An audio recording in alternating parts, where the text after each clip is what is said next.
So thank you for having me. So I'm with ARS, USDA research organization that 100% research, and I'm going to talk a little bit about my program, and really I'm going to give kind of the world of cover crops as I see it, and so just kind of my perspective on where things are going with cover crops, what are the challenges, where are some of the trends, and hopefully where some opportunities going forward. So I'm going to reach back and give a little bit of a perspective throughout history and then kind of bring it forward. So cover crops are multifunctional tools. That's one of the reasons why we're interested in them. They provide a whole range of different benefits to agroecosystems. And this is by no means a laundry list, but this is many of the types of services that we target: and fixation, nutrient scavenging, addressing insect issues, erosion control. That's kind of one of the big ones that got us into cover crops in the first place. But here's a number of the services, and here's just some of the types of species that we target with cover crops. And we're going to use this schematic a bunch throughout the talk. So I just want you to think about these arrows as kind of a qualitative way of saying that this cover crop at the center here is providing the full maximum extent of benefits to each one of these services. And so this is really the idealized cover crop, right? What cover crop actually provides 100% all of those benefits? Well, none do that. So this is really just kind of a theoretical depiction that we'll kind of come back to. But so we're really kind of at this tipping point with cover crops right now. There's so much momentum everywhere you go, both from the regulatory and conservation sides to university research and ARS, ag professionals, seed companies. This is really taking off. There's a lot of interest. Farmers all over the country are interested in cover crops. So there's all this momentum. And why? I mean, there's subsidies programs now. There's foundational support and funding programs. We now have these web-based tools that can be used. There's even manufacturers designing equipment specifically for cover crops and seed companies making specific seed mixes for cover crops. Let me ask, so who doesn't know what a cover crop is?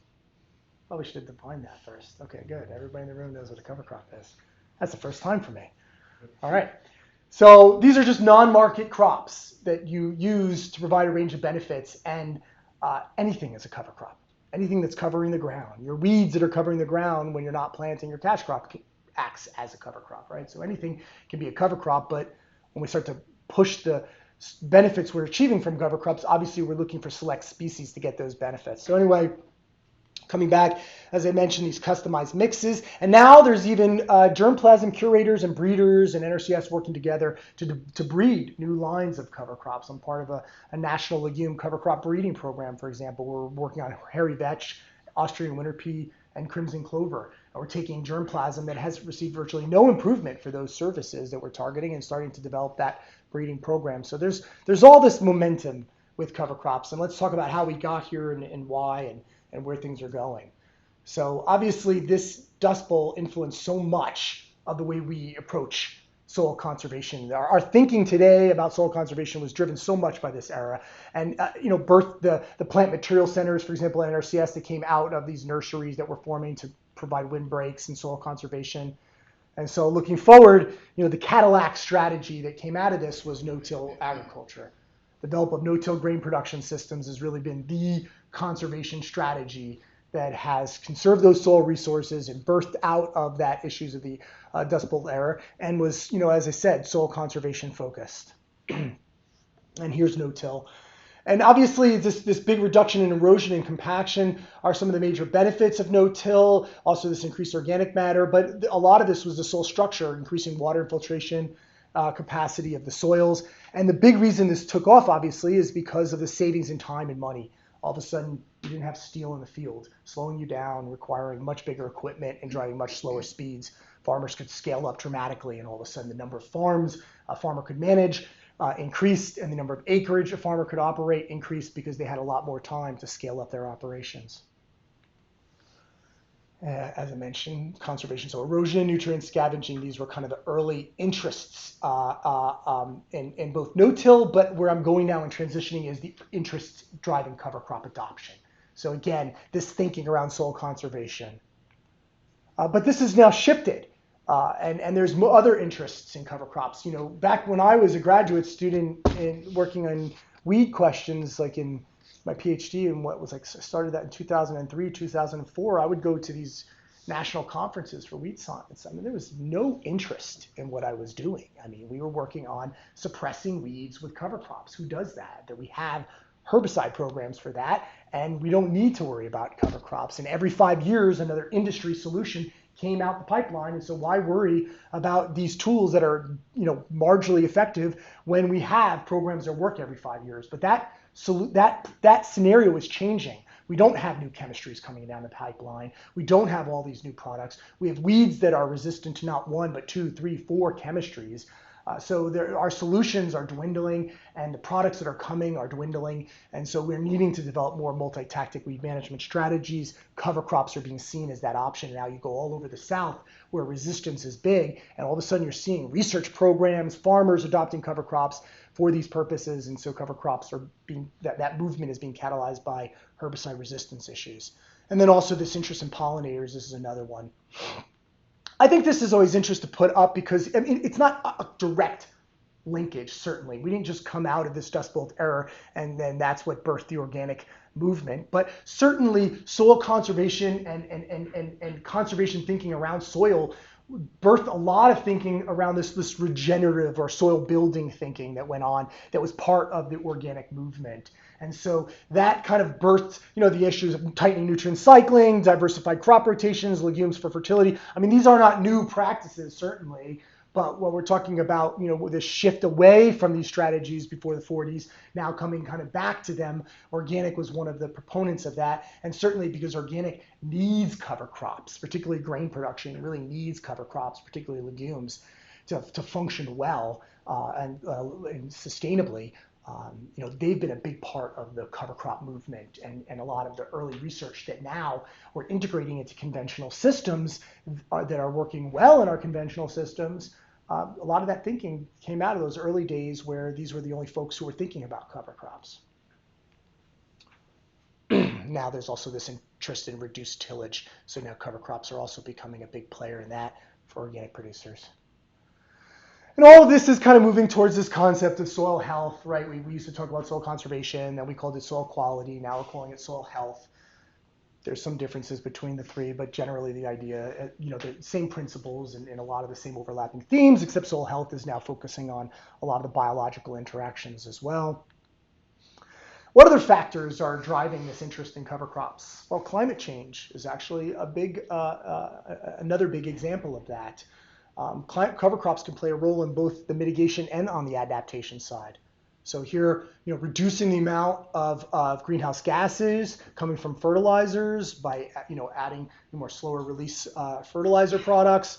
And then also, when we have these really wet springs, our cover crops help dry down the soil in the wet springs, and then they help us with more water infiltration and storage in the summertime. And so it's also helping us with the adaptation side because at least in some of our regions here, we're expecting to see wetter springs and drier summers, or at least that's some of what's being forecasted. So cover crops certainly can play a role in that. So if you look at a lot of the climate hubs and some of these groups that are coming up, cover crops are being seen as one of the important tools. And I guess I just wanted to sneak in some of my own science to support that conclusion. So here's a study that we did where we have a continuum of nitrogen inputs on the x-axis, and that N input is coming from a combination of the nitrogen coming from the cover crop and nitrogen coming from a range of rates that we added in the form of poultry litter. It's a very common product in our region. I know certainly it's used in this region, in this state as well. And so this gradient is different rates of poultry litter applied. And so we're looking at a nitrogen gradient and nitrous oxide emissions response. And here we have the bare ground, sterile rye mixture, and hairy vetch. And look at that. Here is the bare ground. So hairy vetch is representing, a net concern when it comes to this nitrous oxide above that bare ground. But when we look at just the cereal rye or the rye vetch mixtures, we're seeing lower nitrous oxide emissions coming out of these soils across a fertility gradient compared to the bare ground. What I like about the fact that that's happening for the mixtures is that even if this is not very different than the bare ground, all of the services and benefits we're getting from a rye hairy vetch mixture has a lot of other ancillary benefits beyond just the reductions in these greenhouse gases. So just an example, again, what cover crops can potentially do. Lastly, I don't think this is really, I think I bring this up here because I think it's important to mention, but this is not where we're seeing a lot of traction right now, especially because of our fuel prices and some of the subsidies associated with fuel. But basically, ignore the fact that there's no-till conventional and org systems here. These are 3 org systems of different rotation complexity, and these are 2 conventional systems. I'm not interested in making an organic or conventional comparison. All I want to highlight here is that the bulk of the big difference that we're seeing in the overall energetics going into this system, this is mineral fertilizer. Mineral fertilizer is very energy intensive, right, to produce. It's high heat, pressure, gas. So there's a lot of energy embodied in making mineral fertilizers, whereas the main fertility sources here are coming from legumes and manure. So much less lower energy requirements. There's obviously a whole mess of other issues associated with the differences between these systems. I'm not trying to bring up those points, just to highlight the difference in using cover crops, in particular legumes, to help offset some of our fertility comes at is a source of lower system energetics. So what are these cover crop based systems? I mean, the kinds of systems I think we're looking for here, obviously first and foremost is maximize profitability, improve production efficiencies, nutrients, water, labor, fuel, minimize pests, and then also conserve our soil water resources, enhance ecosystem services, and potentially mitigate against and adapt to climate change. So with all that, isn't it interesting? I just gave all these reasons why there's all this momentum and excitement around cover crops, but we're only at 1 to 2% of our cropland nationwide is planted to cover crops. So it still represents, we live in this region, particularly Maryland and even Virginia, we have a tremendous amount of cover crop adoption relative to the country. So it just puts things into perspective that while we are in states that have a lot of interest in cover crops, this is really not something that is broadly adopted right now, but yet you go all over the country, this just feels like there's so much momentum. So there's a lot of work to be done. I'm going to highlight now, I'm going to kind of switch gears and go into some of the biology. So are we realizing the potential benefits of cover crops? I think that this is a pretty accurate statement. Biomass is king, right? No matter what we're looking at from cover crops, by and large, biomass is the ultimate integrator of services that we're looking for. The more biomass you have, most of the benefits we're looking for from cover crops are increased with increasing biomass. And so, this isn't complicated. We know that. Like, here's a legume. I'm going to introduce this slide in another context later, but just simply, this is some different states. I don't want to go into all these treatments, but basically differences in biomass production. It's very simple. This is plant available nitrogen. And you have a little bit of biomass, you get a little bit of nitrogen. You have a lot of biomass, you get a lot of nitrogen. Pretty simple. More biomass of your legume, the more nitrogen you're going to put back into that system. Here's another example. This is some nice work by Moeller and Teasdale in '93. What pattern do you see in there? Pretty straightforward, right? Here's your rye mulch. So mass of the cover crop going from left to right increasing. What do you see for all these weeds? Every single weed practically are decreasing in their density, and then we see this in biomass as well with increasing mulch. Now, I don't have really much in the way of some of our problematic perennials, which are often unaffected by these biomass levels, but a lot of our summer annual weeds, this is what you expect to see. So I made this schematic. This is totally qualitative. There's no science behind this figure here. Just ignore these color gradients here. This is just to accentuate a point.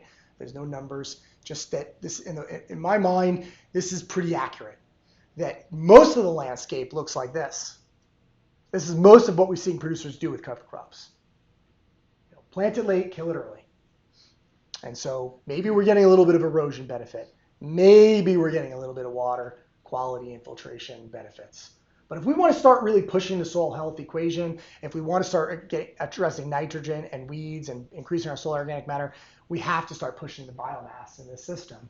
And so that's part of where I see my role, at least in this cover crop game, is working with producers to accentuate and show all of the benefits of not just cover cropping, but how we manage cover crops really drives the extent of what they do in the landscape.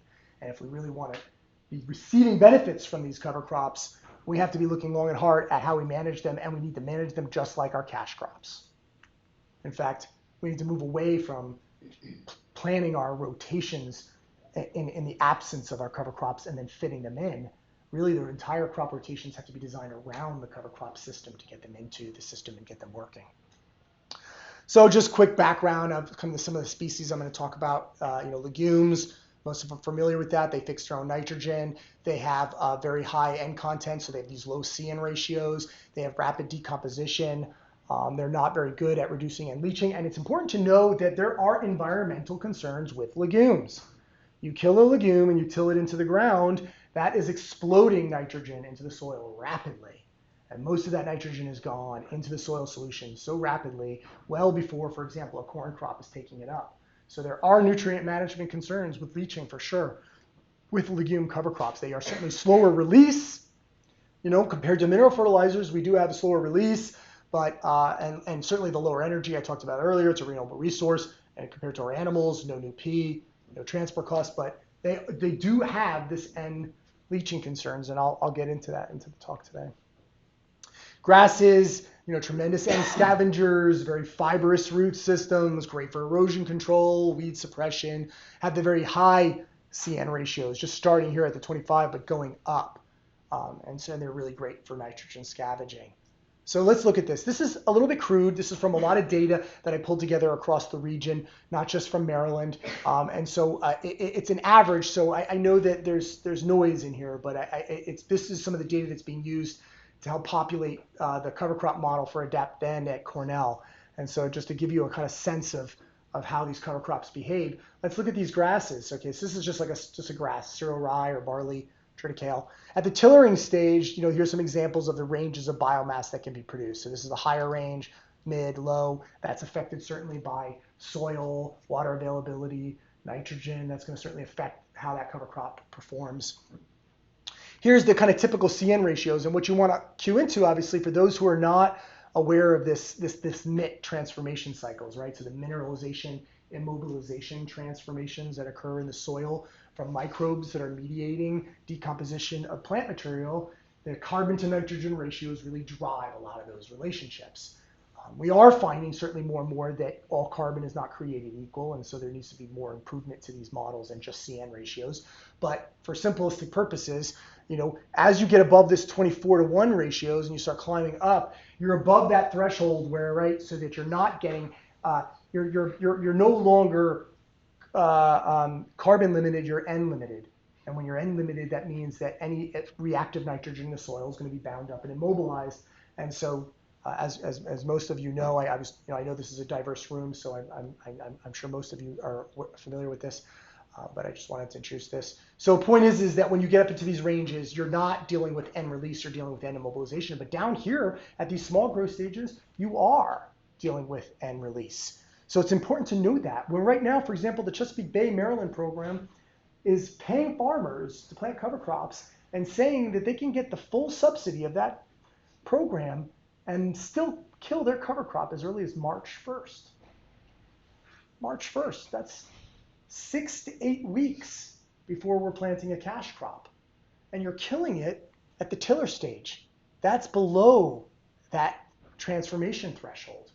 So all that nitrogen that we're focused on scavenging for water quality from the Bay program, that's at a low C/N ratio. This cover crop can decompose rapidly and release that N, and it's got 2 months to release that N and leach down into the profile before corn's even planted, let alone before corn has its roots in that nitrogen. So I think we should be asking questions about, why March 1st, or in general, thinking about why we want to kill our cover crops so early when if we have a very low C/N ratio, we may be not looking at a net water quality benefit. And these are the kinds of things we need to examine. The legumes are pretty straightforward. Again, more later you kill it, more biomass. The C/N ratios don't change a lot on more total nitrogen. I think I'm going to skip these 2 slides. So a lot of how we manage our cover crops drives their performance. So now we're looking at a figure where the cover crops are still at the center of the universe, but we're not having the arrows going out and looking at Agroecosystem Services, now we're looking at the strategies in which we manage cover crops, and all of these matter, right? All of them, every single one of these really affects how well the cover crop is going to perform.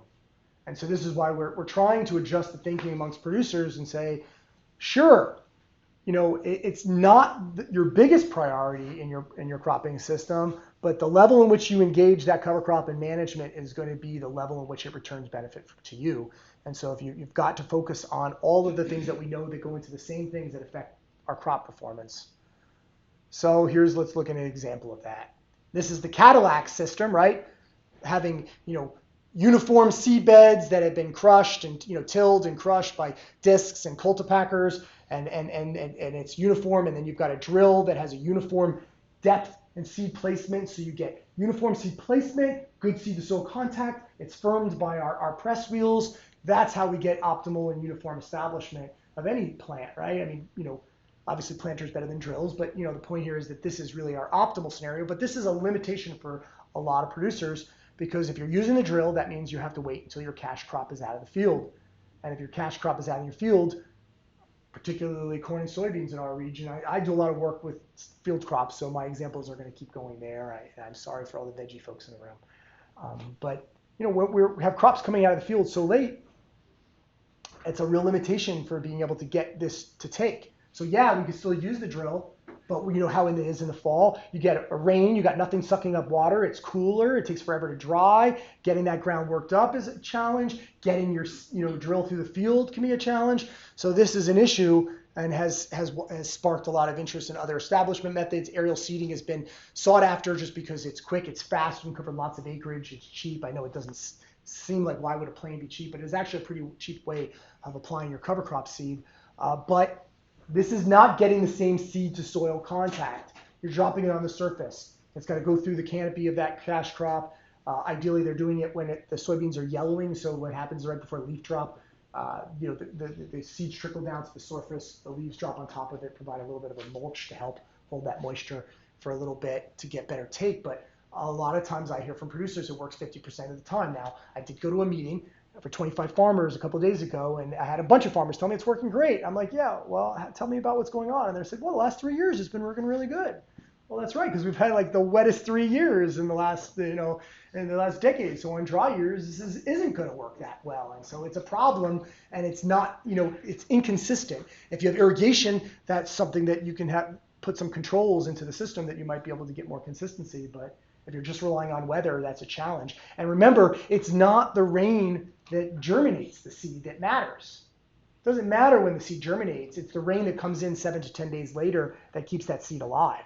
So you can germinate seeds, but if you don't get a rain after that, so it's not like you can just plan, oh, here comes a rain event, I'm going to go out and seed, and everything's going to be great. Because if you don't get a subsequent rain and it dries out, all you do is just germinate seed on the surface, and they dry out.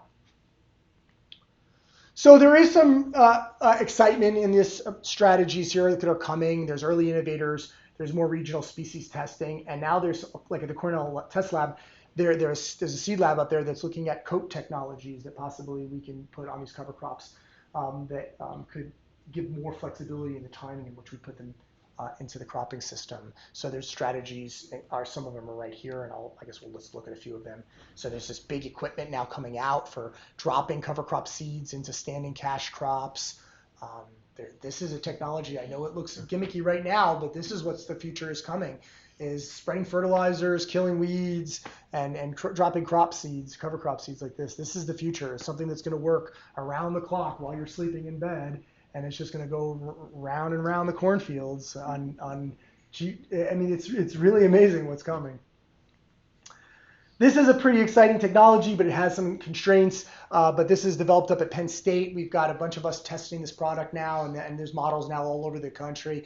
And so your corn rows or soybean rows go between these units. And so you're drilling. So this is what we're used to. We know how this works. This is a drill. We're going back to the old technology. Good seed placement. You've got your depth wheels in there. You got a coulter. You got your double disc. You've got all the things that we know work for getting seed to establish and get good precision. So we can come in at corn at side dress when it's like knee high, right? And put that seed in the ground. This thing's actually designed to spray a post-emergent herbicide, side dress your corn, and interseed your cover crop in one pass. That's why they call it the three-way. cover crop interseeder. There's still lots of bugs to work out. We're seeing lots of success, particularly as you go further north, but it's variable. You go further north, they don't canopy as hard, their biomass is not as big, and they are slower growth rates, and so they have more time for the light to transmit through, and they get better take. And even in soybeans. In Maryland, I've done this now 3 or 4 years, I got no take in full season beans. It germinates beautifully, but within 2 or 3 weeks later, it's all gone because the canopy closes it out and shuts it down. It's working pretty decently in my region in corn. It's a little bit inconsistent, but the problem is we're still having a lot of messy issues with corn store where you come in with the combine and you harvest, you're just depositing large quantities of mulch right all over the surface of these germinated seedlings. So there's challenging bugs to work out. Maybe there's technology that can better chop up and distribute our crop residues. Anyway, these are the kinds of things we're looking at for getting better take. This was just a point to illustrate again that we're still getting low biomass. So this is just some species across the region and Chesapeake Bay region. And this is the distribution of biomass that we're getting from some of these covers. And I was just trying to highlight again that we're still kind of in this low range. We're not getting anywhere near the biomass levels that I think we should be targeting for some of these additional benefits. Most producers are achieving about 500 to 1,000 pounds per acre of biomass. That's not a lot of cover crop biomass. But they're intimidated by working with these bigger covers, and so that's part of the education process. Here's just another example, again, going into establishment methods. The main thing I want to highlight here is look at the difference between cover crops following corn, cover crops following soybeans. So the one thing you see is obviously less cover crop performance in the soybeans, right? Soybeans come out of the field so late. It's too cold and wet to get much take from the cover crops, so their performance is poor. Corn comes out a little earlier, so we get a better take. And here then there's a range of different management for these species, something to cue into. For example, here's the broadcast, right? So the broadcast, an example in this wheat, tends to be the lower performer compared to broadcast methods that then have low disking or different ways of kind of roughing up the soil. So you get a little bit better seed to soil contact. So again, I think I beat this one to death. Seed to soil contact matters. So cover crop management trade-offs. So coming back now to these services we were targeting, you can see here that now I've put the schematic together where you're not seeing the arrows go to the full extent to each service. We know that no cover crop species provides the maximum amount of benefit of all the different services that we're targeting. And so it's very objective driven. If a farmer's objective is to get better weed control, this shouldn't even be here. For some reason, I keep thinking I white that out, and I don't know why I don't. But obviously, if you're planting a grass, you're not getting any nitrogen fixation. But point here is that you are getting a lot of nutrient retention, you get good erosion control, building of organic matter, and great weed suppression. But if nitrogen fertility is your objective, you're going to have a legume, and that's going to produce a different host of services and the extent to which they provide them. So no cover crop is a one-size-fits-all. They have certain benefits and certain negatives, and so that's one of the reasons why we work with mixtures. So for many of you who are working with cover crops or have been staying in touch with the cover crop literature, you know that there's this big interest in combining species. So again, this is I'm going back and forth with these schematics. Services, arrows going out, management, arrows going in. So management arrows are going in again. So the point here is that now one of the management strategies is combining species. And that by combining species, we hope to be able to maximize multiple benefits. So simple, what we were talking about earlier, nutrient supply versus weed control. Grasses are great at weed control, but they don't provide much nitrogen. In fact, if anything, when they have good weed control, that means there's a lot of biomass out there, which means we're getting a lot of nitrogen immobilization. So we're not getting much nitrogen at all. In fact, we're tying it up. And legumes, poor weed suppression, but high nitrogen supply. So let's try to put these guys together and see what we can get. So I'm going to go through a suite of benefits that comes from integrating two species, cereal rye and hairy vetch. And I'm working now, this data I'm presenting, there's a number of papers that we have that just came out from this data sets. These are big cover crops. So I'm not working with really small early kill cover crops. Now these are later, bigger cover crops where we're trying to maximize a range of benefits. So let's look at how this plays out. So here's cereal rye. So look at how this ratio works out. Hairy vetch and cereal rye. So hairy vetch is on the left. So this means there's 0 hairy vetch and 100% rye. Over here, this means that there's 100% vetch and 0 rye. So I seeded these at a standard maximum rate, and these proportions just represent reductions in the seeding rate based on that proportional change. So this is kind of like a replacement series design. And so you're seeing an increase in vetch biomass because you're seeing an increase in vetch seeding rate, and a decrease in rye. You're seeing an increase in rye as you see an increase in rye seeding rate. And then this top represents the total, and this is biomass. You're going to see a bunch of figures all in this kind of layout. So vetch is increasing. These are the monocultures, so that's your monoculture vetch, your monoculture rye. Now look at this. This is 6 site years, same exact seeding rates, 2 different sites. So this is the North Farm and the South Farm. Fields are adjacent to each other. 3 site years here, 3 site years here from the North and the South Farm. There's some little differences in the site fertility, a little bit of differences in the timing of the planting, but not huge. A little bit of difference, obviously, in climate from year to year. The point I'm trying to accentuate here is that mixing cover crops is a challenge.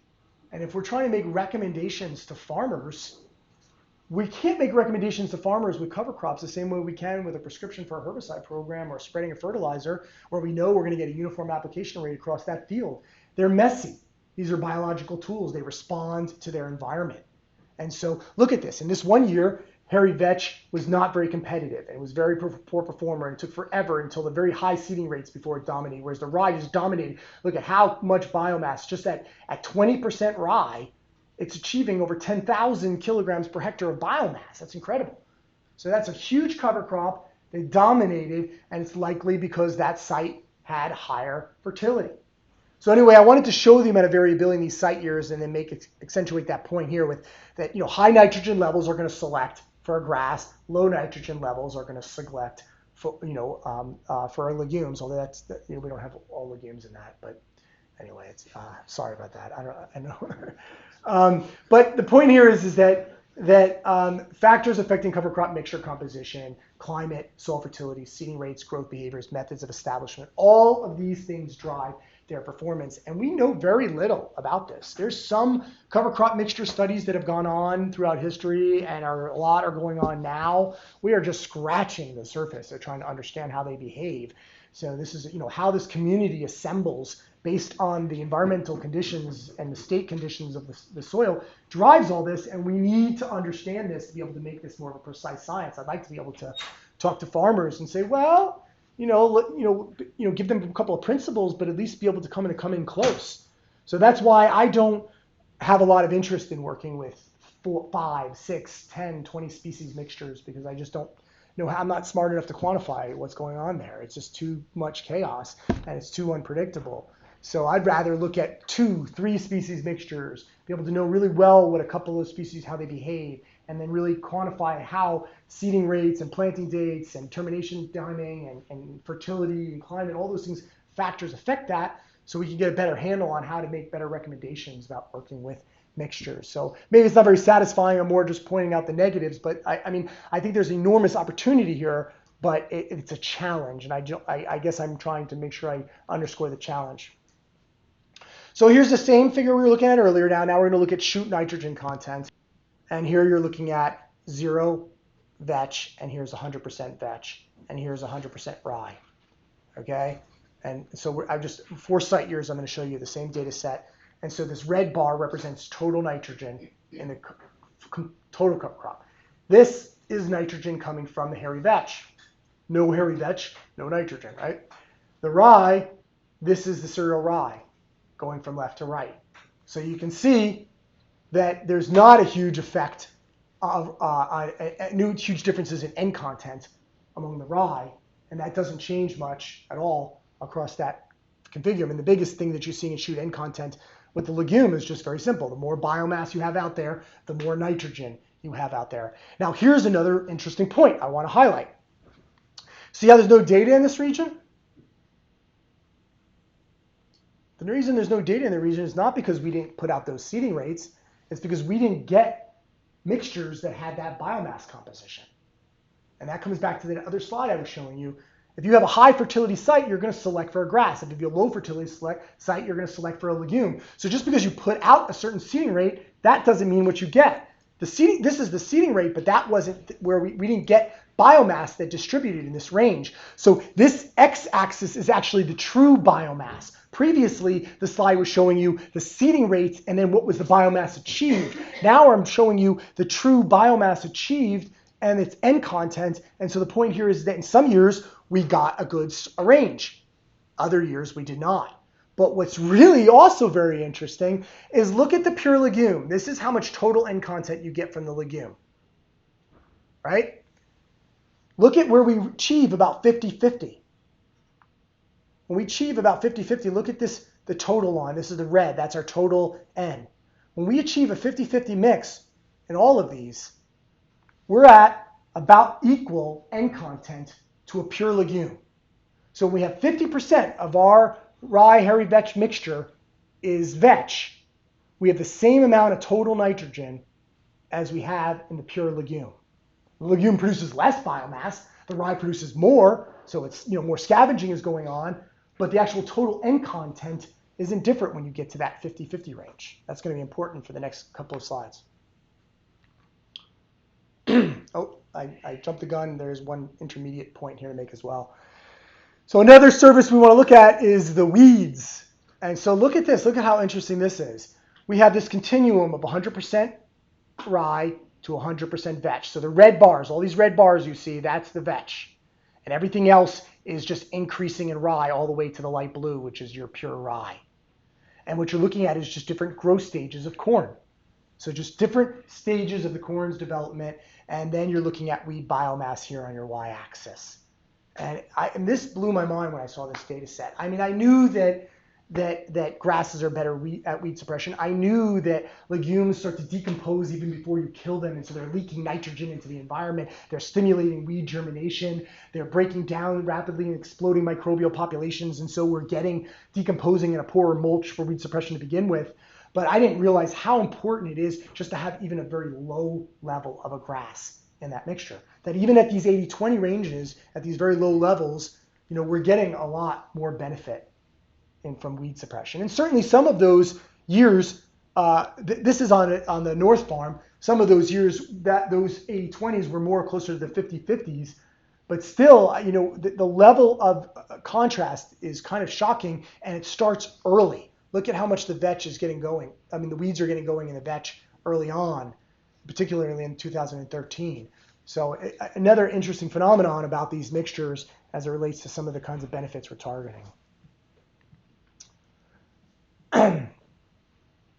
So where I was going with that N content piece is focusing on nutrient management, right? So we know that this kind of the history of nutrient management has brought us to this concept of the 4 R's, right? The right source, the right rate, timing, and placement of our nitrogen, for example, is how we increase our use efficiency, reducing losses from leaching, erosion, and volatilization, increasing that use efficiency. So obviously the concept is, that of the nitrogen we apply, more of that nitrogen ends up in the crop that we harvest instead of being lost. So that's our use efficiency, right? So we want to apply that same thing to cover crops. We want to think about cover crops in that same context. We don't want to just think about mineral fertilizers in that context. And if we look at a corn and uptake over time, this is where we side dress, right? Very obvious, because that's where it's maximizing its N uptake. That's where it hits that exponential phase in the curve. And so then it's rapidly taking up nitrogen. So we would like all our nitrogen to be in the field here, not here. If all our nitrogen is in the field here, we're vulnerable to leaching. So we did a nitrogen decomposition a cover crop decomposition and nitrogen release study. We use these mesh bags, and we track biomass and N release coming out of those bags over time.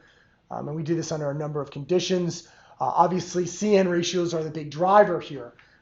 So you're looking at here a bunch of different site years. Again, that same configuration. So here's our pure rye, high CN ratios. You get down to the pure legumes, low CN ratios. So again, this is what's driving the decomposition and the N release. There's going to be some differences in quality, and we're trying to get into that. We're starting to look at more the forage quality of cover crops because we know hemicellulose, cellulose, and lignin are going to be drivers, that not all carbon is created equal. But generally, this pattern is pretty strong. That the higher the carbon CN ratios, the slower decomposition. So you can find kind of the more fleshed out version of this in Poffenbarger et al. 2015. But here you're looking at a tillage-based application. Here's pure hairy vetch. Here's the a 50-50 mixture, and here's pure rye. And this is the nitrogen being released over time. And what you see here, that's really striking is in this tillage-based application. Look at this. This is 28 days. Let's just look at 14. I really should move that over. Look at 14. That's 14. I mean, that's like almost all of your nitrogen that's in that cover crop is gone into the soil solution. Obviously, it's not being lost right away. It's got lots of different fates. There's microbes there taking it up, and there's different fates for that nitrogen. But the point is that this is leachable. Within 14 days, your corn is not even very, very big at all. And that's if you plant it at the time you killed. A lot of times we're not. A lot of times we're burning this down and then planting 7 to 14 days later. So we are sometimes planting into this environment where our nitrogen is all 100% released. So this is not a great way to get good N synchrony. We have to be cognizant of that. You get a little bit better synchrony with the mixtures, but you also get less N. Now remember what I said earlier, this cover crop here had the same amount of total nitrogen. So the total nitrogen was the same as this pure vetch, but the amount that was released during that growing season was very different. That's because of that CN ratio. We look at this now in a no-till application. You can see here now, this game changes quite a bit. We get a much slower pattern of N release. You leave that residue on the surface, the N release is much slower. You're getting better synchrony. Here's V7 right here where we side dress corn. You're not, you're at more like at 50% or 40% of the total nitrogen. You get better synchrony. And so that's one of the things we're trying to look at is get better synchrony, that the N that's releasing from our cover crop is becoming more available when our cash crop is there to take it up. What am I doing for time? I didn't have a 16 minutes. 60 minutes left? Total. Is that including questions? Yeah. Okay, good to know. All right. So here's another study that we did, and this will be the last data set that I present, and I'll do that in 2 minutes. Now we're trying to integrate a number of factors, the site-specific management, timing, seeding rate, and seed cost. So we have this hairy vetch seeding rate study we did across the Northeast, where we had multiple planting and termination dates and 5 to 7 seeding rates per location, and this is the different sites that we did this work. And I just wanted to highlight this to another aspect of kind of factors affecting these cover crops and not only their performance, but then also this translates back into earlier part of the conversation, adoption. So here are the 5 states, and this should have been pooled. I'm sorry about that. I haven't gotten around to doing that, but Massachusetts, New York, Pennsylvania, Maryland, and 3 different sites in North Carolina. And the main point here is there's all those different treatments you looked at. So obviously in Maryland, we have the ability to produce very low and very high, whereas in Massachusetts, their potential is just much lower to begin with. So obviously this latitude gradient really matters. Let's look at that more fleshed out. So now here's our seeding rates on our x-axis, and here's biomass on our y-axis. And we have a bunch of different things to look at here. You have planting dates, really only focused on D1 and D2. So date 1 and date 2. Really, there's only a couple of sites that have these other dates. There's only like 2 or 3 of them. So you have your solid line, that's early planting and optimal planting date, and D2 is a late planting date. And harvest dates represent, so a typical conventional producer in our region that's going to kill it early. This is what that looks like, intermediate, and this is when the hairy vetch reaches flowering. So that's when typically, if you're trying to max it out on your biomass and your end content, you would kill it when it's flowering. What we wanted to look at is, do we even know what's going on with seeding rates? We go into the cover crop manual and it says 25 pounds per acre for hairy vetch. And that's for, broadly, suggested across the entire region. Well, look at this. We're seeing just in the case of North Carolina at these optimal planting dates, and even in Maryland, look at how steep that is. That basically at that black is your flowering, right? That you're reaching maximum biomass at 5 to 8 pounds per acre. We're recommending 25 pounds, and one of the big reasons folks don't want to adopt legumes is because of seed costs. They're very expensive, hairy vetch particularly. So we don't have the level of site-specific knowledge about cover crop seeding rates. And I mean, all of us in the study were just utterly shocked. The fact that you could dial that down to 5 to 8 pounds in North Carolina and Maryland. As you go further north, that changes. That you can see that even these guys are not reaching maximum biomass until they're well into the 25, to 30 pound range. So it's not a one-size-fits-all model. We need to be able to have site-specific knowledge about cover crop performance to get maximum adoption. Maybe hairy vetch is not a logical adoption species for Massachusetts, but certainly in North Carolina and Maryland, we can really dial back on those seeding rates and get really good performance. And the other interesting aspect that we found here was that there is some compensation. That yes, if you have to plant late, like these D2s, which are the dashes, that if you look at where the red and the black line up. So a late planting, flowering is coming equal. So here's a late planting at flowering, and this is an early planting at the intermediate stage. And the point there is that, yes, we needed to bump up the seeding rates, but for producers, for example, who maybe that year they couldn't get into their optimal seeding rate, they had to delay their planting. I mean, maybe they couldn't, their optimal planting, they had to delay their planting. Well, can they compensate with a higher seeding rate and still get the biomass levels they need? Not all the time does that play out, but in some cases it does. And so just having a sense of where that does work and does not work is going to be more helpful for farmers when we start to develop these decision support tools for growers on how they want to use their cover crops.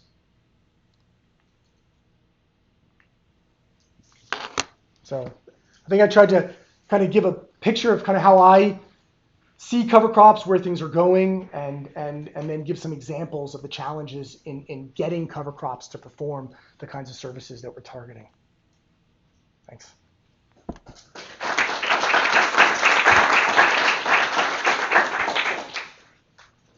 Questions? Question back. Yeah, I'm really glad that you kept referencing the adoption and use of these cover crops. I'm really interested in that, especially you mentioned the subsidies. Is that the primary way that you're getting growers to adopt these cover crops? And what can we do better with our subsidies in order to optimize use and benefits that the farmers get? Yeah. That's a big answer, or it's a big ask, I guess is the best way to say that. The cover crop cost share program, let me just pick Maryland, for example, as a simple example. Cover crop program in Maryland has been a success for what they targeted. They wanted to get acreage. That was their goal. Massive acreage, cover crops adopted, and they achieved that goal by providing a subsidy to growers, and they dispersed the weight of that burden onto the stakeholder by having a flush tax, and that flush tax creates a fund that is going to support the adoption of cover crops. That's been successful. So if that program was pulled tomorrow, how many of those producers would still plant cover crops is kind of the question that you're asking.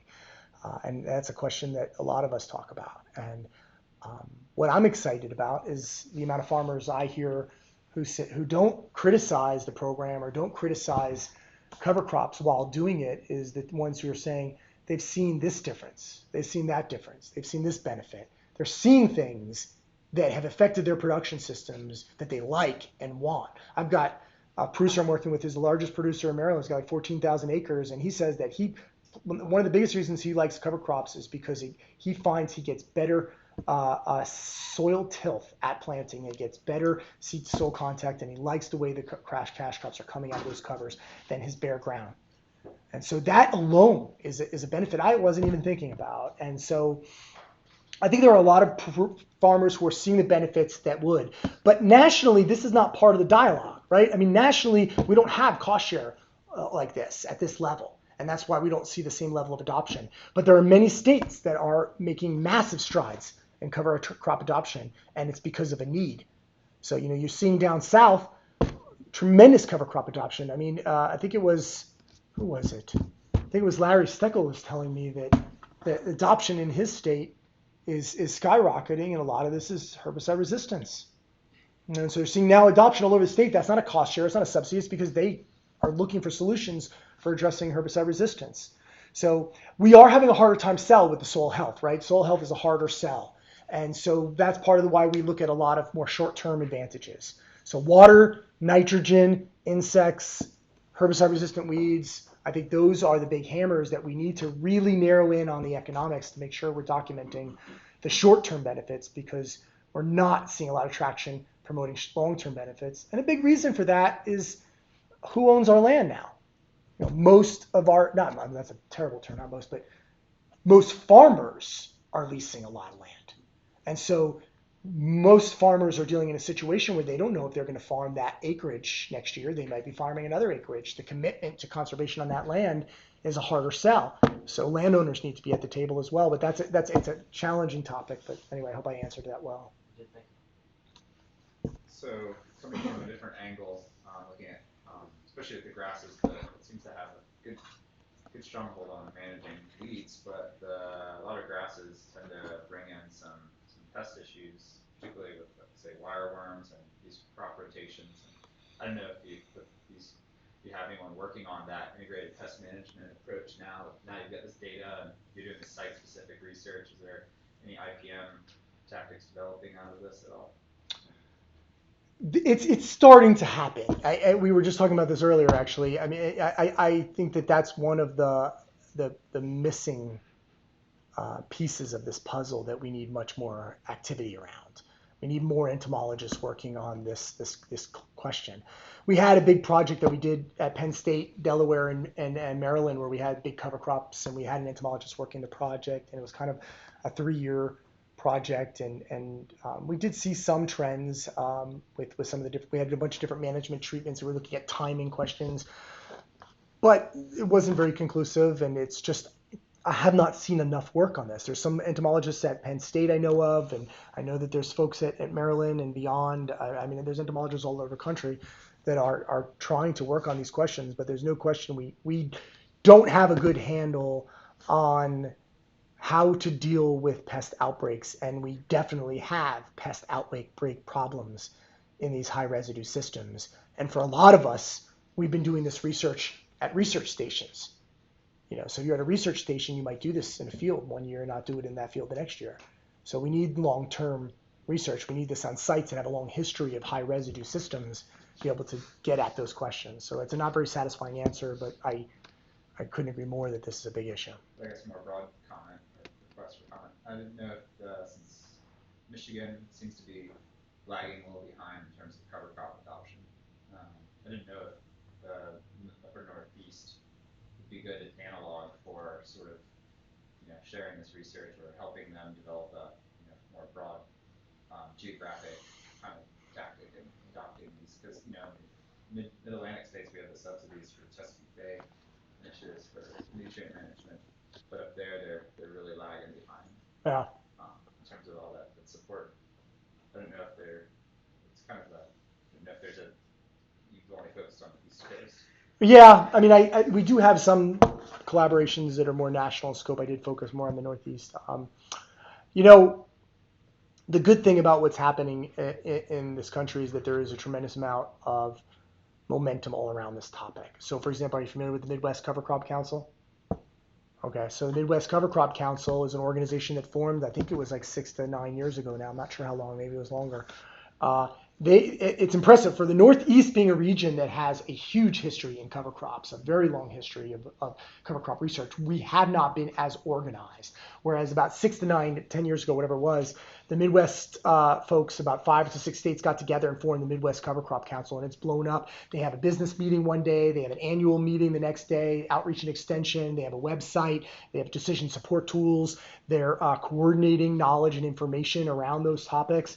And in fact, it was a template pilot for what has stimulated what's happening right now. So I'm part of a team that's forming the Northeast Cover Crop Council. So we're in the process. We have our first meetings this year, and this is going to become broadly wide open to the public in the near future, where we're working with all of the states in the Northeast to develop that same type of product, web-based decision support, networks for peer-to-peer for farmers to interact, ag professionals and researchers to come together to define knowledge gaps and address new research issues. So actually the Midwest has been leaders in this, and they have a great momentum and a really great group. Adoption is coming with that, but it's certainly slow. And as you move further north, there's more and more challenges with cover crops. But yeah, there's a question in the back over there. I'm curious about the history of cover crops.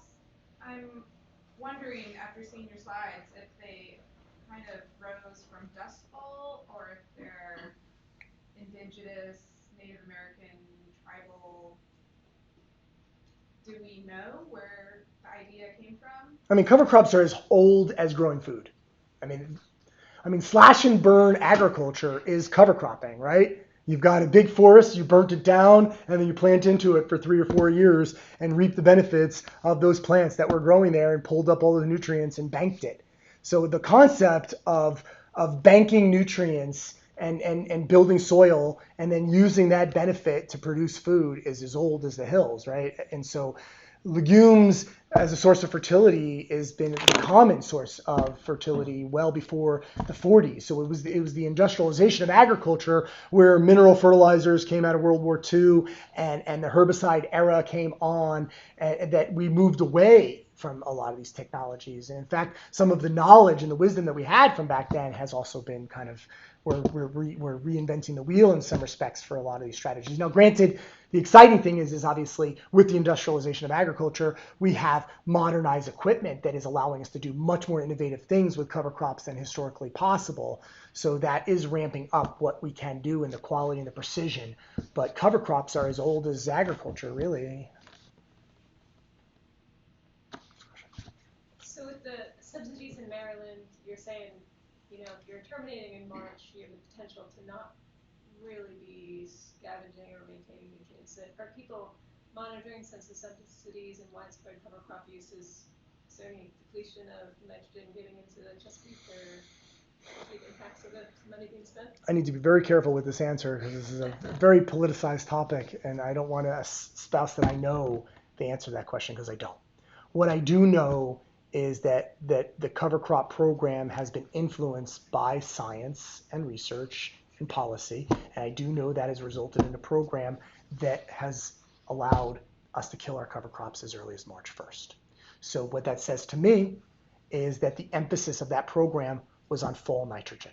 That, so for most of you probably know this, but the idea is that you plant corn. We don't know what our corn yields are going to be. Let's say we're hoping to get 150 bushels of corn. We put down 150 pounds of nitrogen. We can't know what the weather is going to be that year. If we get a drought year, we only produce 100 bushels of corn. We get 50 pounds of nitrogen that we didn't get used. If we have a great year, then we use it up. So farmers are always fertilizing for their yield goal, right? But if you don't hit your yield goal, you leave nitrogen out in the field. And so the big emphasis with water quality has been this fall nitrogen. What did your corn leave behind? Let's get a cover crop in there to soak it up. And that's certainly the emphasis. I don't know actually because I'm not as well integrated into the history of the cover crop bay models and the programs. I'm not on those boards, so I haven't had those conversations. What I do know is that March 1st is the cutoff when you are allowed to spray it, and you best believe every farmer is priming up the pumps and getting that that sprayer ready to get out there and burn down those cover crops. I mean, there's some farmers who are interested in the bigger cover crops for their benefits, but by and large, a lot of the people in that program, they consider cover crops trash in the field that is going to become a problem for their plant areas and certain insects, and they have other concerns, and so they want to get that out of the field as quick as possible. And so they're going to burn it down as soon as the ground is dry enough and firm enough to get in there and spray. And so the concern I'm raising is well, one, that's a lot of photosynthesis we're not using. I mean, there's a lot of light energy there that we could be capturing and assimilating carbon and putting carbon back into our systems. Two, we know that nitrogen mineralization is occurring in April. We know that the soils are warming up. We know that there's end release, and we know there's rain events that are going to be leaching that nitrogen. So it seems like there's a water quality issue in the spring as well that I think we should be queuing into. And the other concern I raised earlier was just that, well, if the focus is water quality and we kill that cover crop at the tillering stage, which is, let's be honest, the bait program is focused around grasses. So most of the cover crops in the landscape is a grass.